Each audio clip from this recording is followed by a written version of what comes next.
A Karen CEO manipulates me into not paying me my salary and tries to destroy my reputation. So I end up hacking his company for revenge. And oh boy, the revenge was sweet. Here's what happened. I used to work for some kind of full stack agency as a coder, doing websites, desktop applications, and integrations for customers. Life was good, and it even got better. After managing to provide an important customer with 5-star hotels all around my country with a great website with integration to their ERP, and also mobile solutions which didn't exist then in my country, a headhunter had found me. He offered nearly triple the salary I was getting, and it was impossible to say no to that. I informed my employer, gave him a generous notice of a month so I could wrap up the last projects.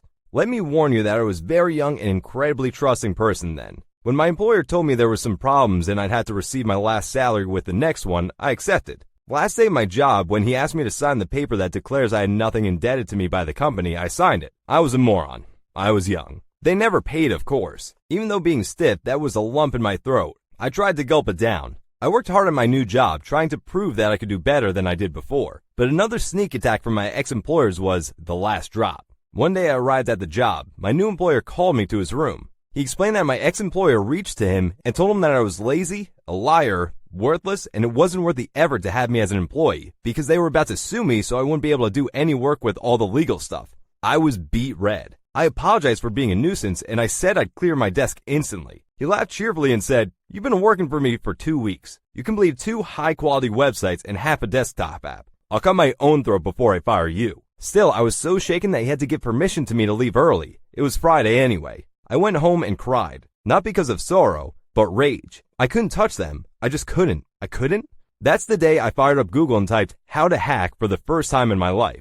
The first response was a forum in my native language. I started reading and gosh, I had a lot to read. Coding and hacking are, even though they share the same expertise, vary so much when it comes to details. I confess, it was then impossible for me to think like them, but thankfully the forum crawled with helpful technical tutorials telling me hows and whys of every exploit I could use. As I said, I was young and a moron. Back then, I had my own mini admin framework that I use in every website I made, and I just realized there was a crucial mistake I made in calls to create new records. Users, pages, new items, galleries, everything. I wasn't checking the authorization at all. It'd be nearing impossible for a hacker to use this because he wouldn't know how or get exposed to the exact call, but I knew it. It was about 6 a.m. when I finished reading. I used public transportation to go to the other end of the city. I found an internet cafe where the young attendant didn't care about IDs and which didn't have any security cameras. I sat in a corner and started breaking every single website I made for them. There was one about pastry materials, a website consisting of over 1,000 ingredients.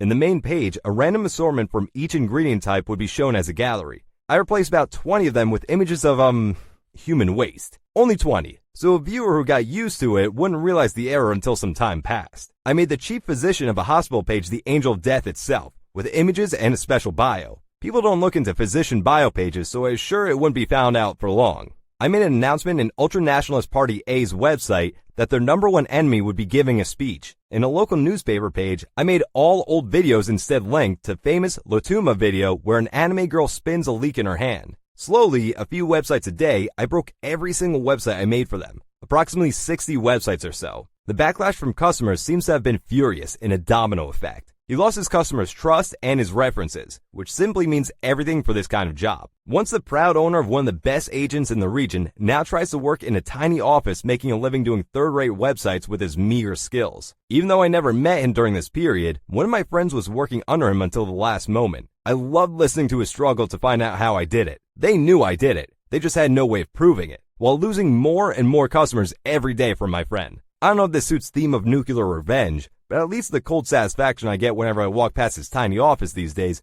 may be considered nuclear. Reading OP's story, I have to say, it's wild. At first, I was a little skeptical about whether or not it was real. I mean, hacking your old company for revenge? That sounds like something out of a movie. But the more I read, the more I was convinced that this actually happened. I mean, the details that OP included about learning how to hack and then executing the plan just makes it feel so authentic. Overall, I'm on the OP side of this one. Karen's CEO is trying to screw you over and ruin your reputation? F that. Hack him back. For legal reasons, this is a joke. Anyways, I'm glad the OP was able to get some revenge, even if it was through illegal means. I'm not sure if the story is completely real or not, but either way, it's a really interesting read.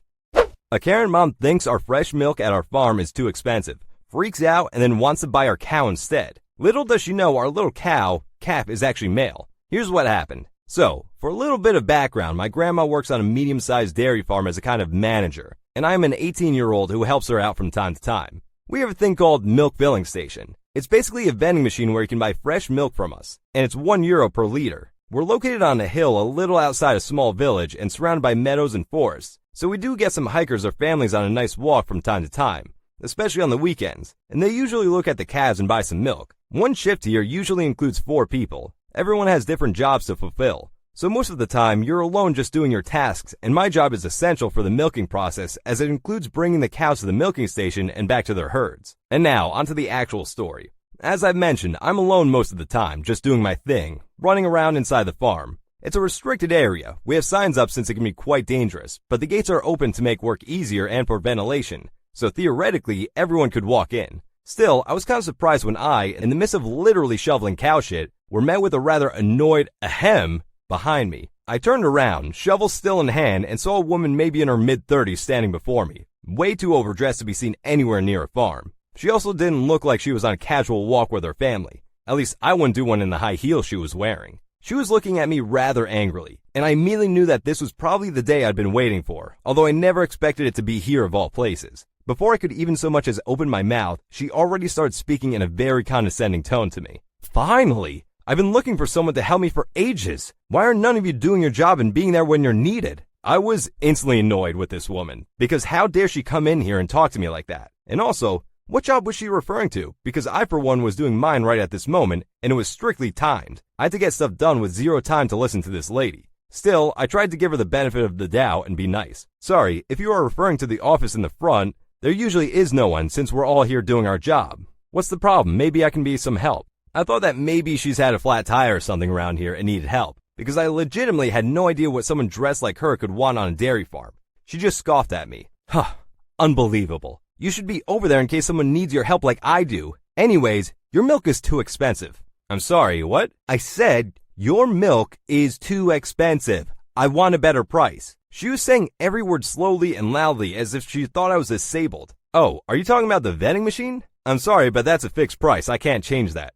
In my opinion, she cut me off. I didn't ask for your opinion. It's way cheaper at the supermarket, but my daughter wanted to try fresh milk, so we drove here. You should match the price at supermarkets or you won't sell much. Ma'am, we're not a supermarket. We're selling the leftover fresh milk so it doesn't have to go to waste. She cut me off again. What? That's leftover milk? Ugh. And to imagine my daughter could have drank that. Now, for clarification, when I said leftover milk, I meant that it was fresh milk, as in barely out of the cow fresh, that we weren't able to sell to the company which collects our milk because they had fixed numbers, and if we produced more milk than those numbers, we would have to throw it away. But with the vending machine, at least some of it still gets sold. If you want fresher milk than that, you would have to milk the cow yourself right into the bottle. I started to try and explain this to Karen, but she immediately cut me off. Again. No, this is unacceptable. Neither me nor my child will drink old milk. And then the dreaded sentence came, I want to speak to your manager. I already had enough of this bullshit. Pun intended. And as I've already said, a strictly timed job that I had to get back to because we were in the middle of milking our cows and this lady was literally holding up the whole process by holding up me. So I was more than happy to agree and get her to my manager, my grandma, and have her out of my hair. I just motioned for her to follow me and speed walked in the direction of the front office, while the lady was trying to keep up in her high heels without breaking her ankles. Now, our office is in kind of another building and the door closest to us was locked, so we had to walk around the building, across the parking lot for the workers, and through another entrance. That happened to be right beside the boxes we kept the newborn calves in. This was also the place where I met the before-mentioned daughter of the Karen. The girl was maybe 10 years old and happily watching the calves and petting them when we came into view. As soon as she saw her mom, she ran to her and started excitedly jumping up and down. Mom, look at the cute calves. She dragged her mom over to the boxes. Look, it's so cute. I named her Emma. Can we keep her? Please? I expected the Karen mom to maybe say something along the lines of, a cow is not a pet, or we don't have the space, or maybe, I don't know how to take care of a cow. But boy, was I wrong. The mom turns to me and asks completely serious, how much are these? Now, although we do sell our male calves since they are of no use to us, I, for one, wasn't sure how much exactly this calf was worth. Pretty sure that there was a registration process involved in owning a cow, and in no way, shape, or form authorized to just sell a calf like that. And on top of that, cows aren't exactly animals you can just put in your yard and be done with. I'm sorry, but I was cut off again. No, I asked how much it is. Tell me. Ma'am, that's a cow, not a pet. I know. But your milk is way too expensive anyways. Just sell me one of those if my daughter wants it, and we will have her own, really fresh milk. At this point, I strongly considered just walking away, because there was no way this woman could be serious. She deadass wanted to buy an animal that would grow up to be around 140 meters high and 700 kilograms heavy, strong enough to kill you if you handle them wrong. Not only that, but also a cow of a breed that needs to be milked twice a day because it produces as much milk as possible, which is around 30 to 50 liters at our farm. All that because €1 per liter for fresh milk apparently was too much, and her daughter thought our calves were cute. They are, but that's not the point. Plus, you need to properly take care of them, feed them right, and just getting a calf won't give you instant milk. She has to grow up, get pregnant, give birth, etc. All around this, Karen would have to wait another 24 to 28 months until her calf starts giving milk, and then repeat the process every year. So she would have new calves to take care of every year just to keep her one cow running, so to speak. Instead of telling her directly how stupid, time and money consuming this idea is, I decided to try and take the diplomatic way. Ma'am, I understand, but it's not that easy. I'm afraid I'm not able. Then get me something who's able. I wanted to speak to your manager anyways. Why do you have to be such an incompetent worker? How old are you, 15? Children shouldn't talk back to adults. That's where I've had it. And so I just blurted out the best thing I could think of at the time. Me. I am an adult, and you should stop talking to me like that. I'm not obligated to help you, and in fact, we could sue you for trespassing on private property. How dare you threaten me? Young lady, that is no way to talk to a person older than you. Learn some respect. I demand to speak to your manager. I will get you fired for this. As if she was called, my grandma stepped out of the building right at that moment, probably because she heard the commotion. What's going on here? Oh, good. Are you the manager of this place? GM. At the moment, yes. How can I help you? This worker of yours was incredibly rude. She threatened me and my daughter and refused to help us. She even tried to assault me right before you came outside. I don't know what would have happened if you hadn't been on time. Karen was trying to squeeze some fake tears out at this moment, quickly swiping them away with her finger before they could ruin her very thick layer of makeup. All we wanted to ask is if we could get the milk you are selling a little cheaper. And my daughter here really likes this calf over there, so we thought about buying it. My grandma was just silently listening to this woman's story, arms crossed and eyebrow raised, because she could smell the bullshit from 3 miles away. Ma'am, this is my granddaughter you're talking about, and I know for a fact that she wouldn't do any of that. Karen went awfully quiet at that.